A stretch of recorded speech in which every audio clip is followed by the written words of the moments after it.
Hello and welcome. I'm Aman Mazingo, and this is the Afro Tales podcast, a show that will explore the folklore, tales, myths, and legends of the African diaspora. Today we're on the island of Trinidad. We're here to listen to a story about old John and Mr. Berkeley. I wonder what these two have for us. Well, let's take a seat, relax, and find out. Old John outwitting old Mr. Berkeley. This story begins with a very covetous man, old Mr. Berkeley, who was a very rich and very selfish man too. Everything he saw he wanted.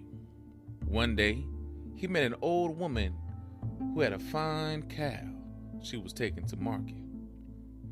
He knew it was worth about $100, but he said to the woman, "You don't want to take that cow all the way to market now. I'll give you $5 for it right here." Not knowing much of the value of anything, the old woman thought that $5 was a lot of money. So Mr. Berkeley got the cow. When she got home, she told her son, who was named John, what she had done, and he said, "Damn, mama, Mr. Berkeley really paid you nothing close to what that cow was worth. But that's all right. I'm going to make it that Mr. Berkeley really get to do a flying dance for what he's done to us." So he made a plan. His mother had a nice bucket in the house filled with some good-looking sugar. John went out and got some cow manure and other shit and put it into the bottom of a pan. Then he covered that over with the sugar. He carried it down the same road that his mother was taking the cow earlier, knowing good and well that was where Mr. Berkeley passed all the time. When Mr. Berkeley saw John and all that nice sugar, he asked him, "John, what do you have there over your shoulder?" John said, "Sugar, Mr. Berkeley. Some nice sugar to sell at the market." Mr. Berkeley came over to him and said, "Well, that's pretty good looking sugar. Why don't you sell it to me instead of carrying it all the way down to the market?" John said, "Well, I want $500 for it." Well, Mr. Berkeley, when he saw something he really liked, he just had to have it. So he paid him the $500 for the pan full. He carried it on home and invited all his friends to come and have some tea with him so they could taste this wonderful sugar that he had found. They came and thought that sugar was just wonderful in their tea.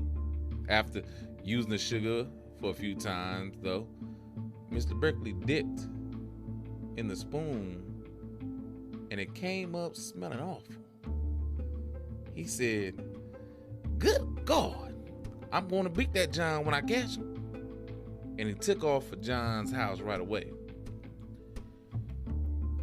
When John had thought out the whole plan, he had taken a large copper boiling pot that they used for making sugar, filled it with yams and potatoes and other provisions from the garden. He balanced the whole thing on 3 stones and built a large fire under the pot and began to boil the whole thing down. But there was one spot where the fire was so hot it showed through the covering of ashes, which he covered with fresh dirt. As soon as Mr. Berkeley got there, he called out to John, and John answered, "I'm here, Mr. Berkeley." And before Mr. Berkeley could say anything, John said, Mr. Berkeley, come and see this pot that cooks food by itself. He hit the kettle as hard as he could with a whip. And he said, Mr. Berkeley, just listen to that. Sure enough, the kettle was boiling. He hit it again, and the kettle seemed to boil even harder.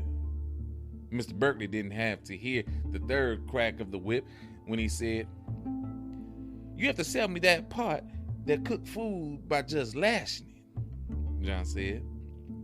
Well, I have to have $500 for the pot and another $500 for the special whip. So Mr. Berkeley gave it to him, $500 for the pot and $500 for the whip. So he took it to his large field, put the pot on these stones, and brought lots of food to put into it.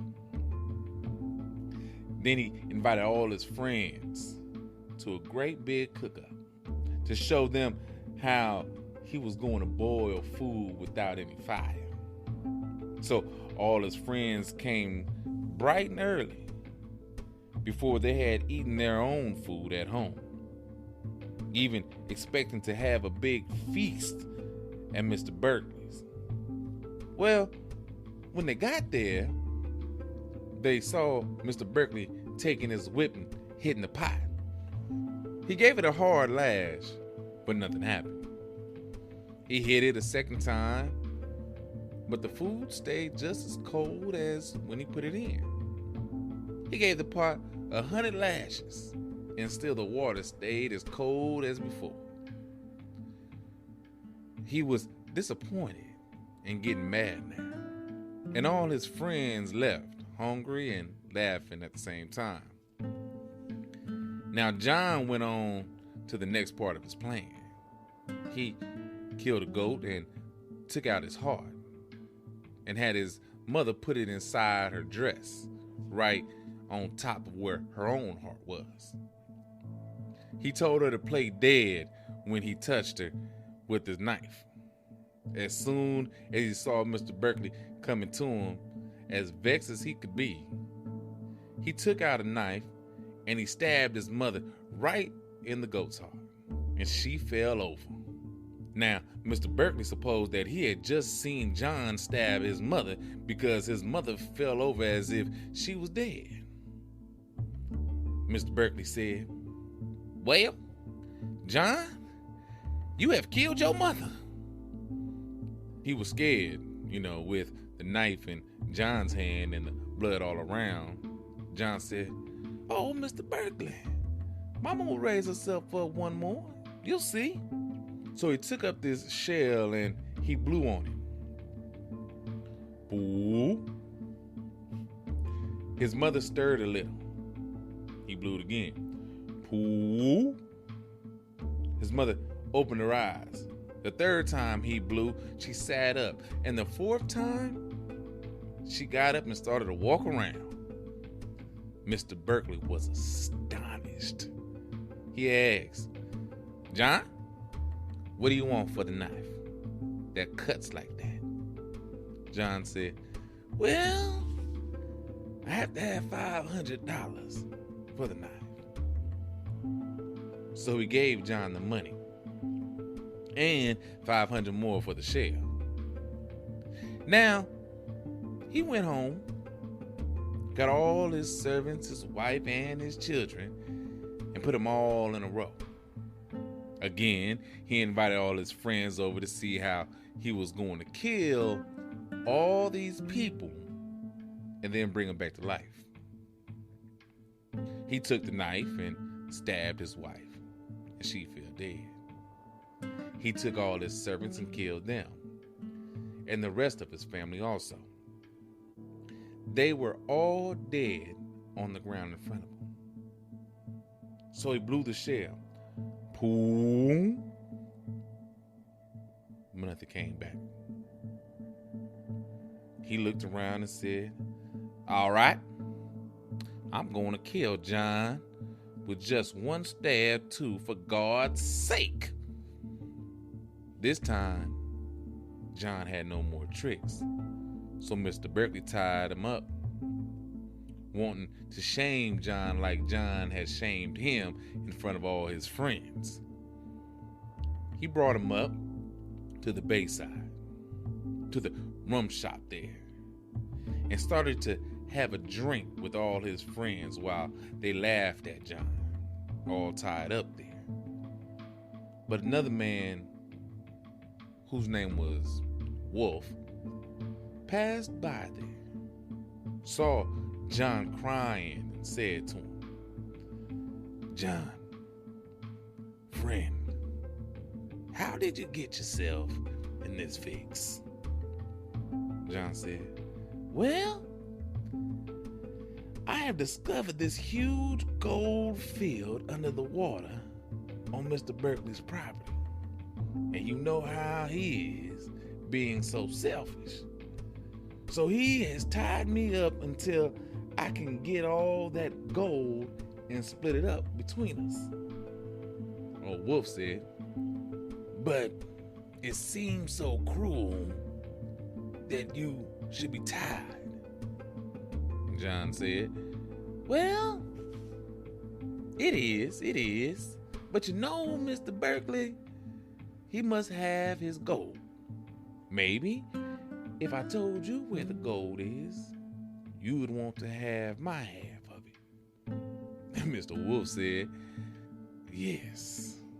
Would you do that, John?" "Yes, because he is making so much fun of me in front of his friends."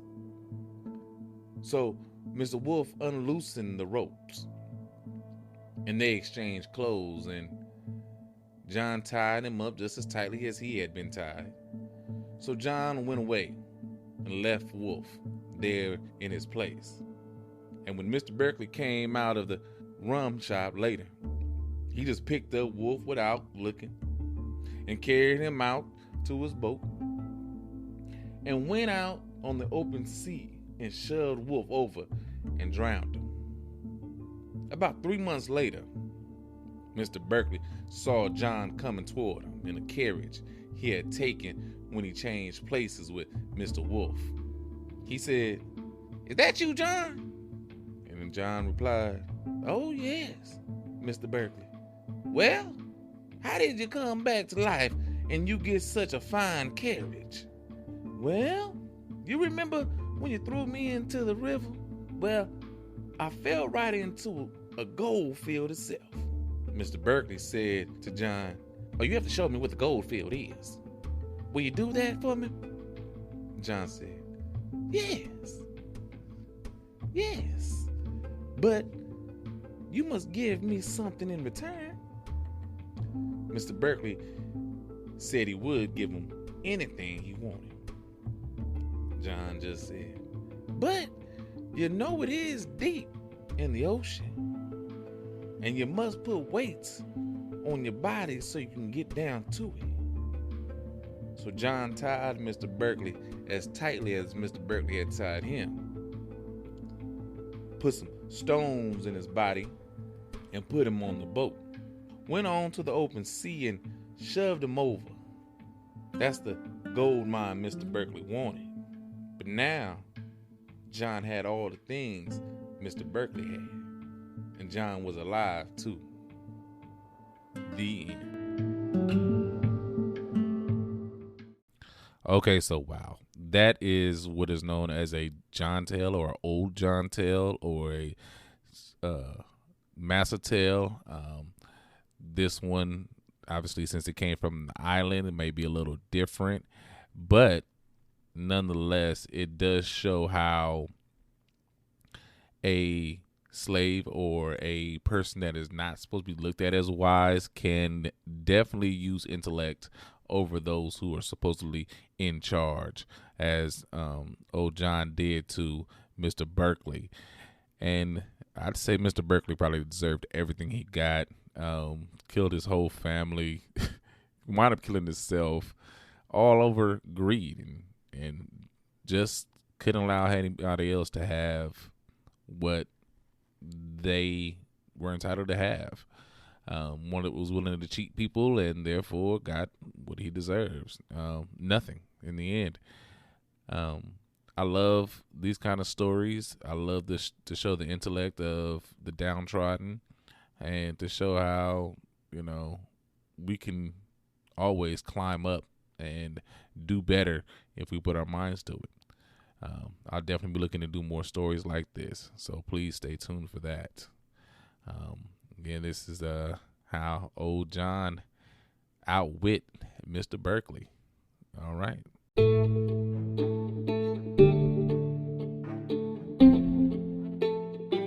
Thank you for your time. You can find us on Anchor, Spotify, Google Podcasts, or iTunes, or wherever you may listen to podcasts. You may also find us on Instagram and Facebook at Afro Tales Podcast, all one word, or on Twitter at Afro Tales Cast. Please share, comment, like, leave a rating so others may find us just as you have.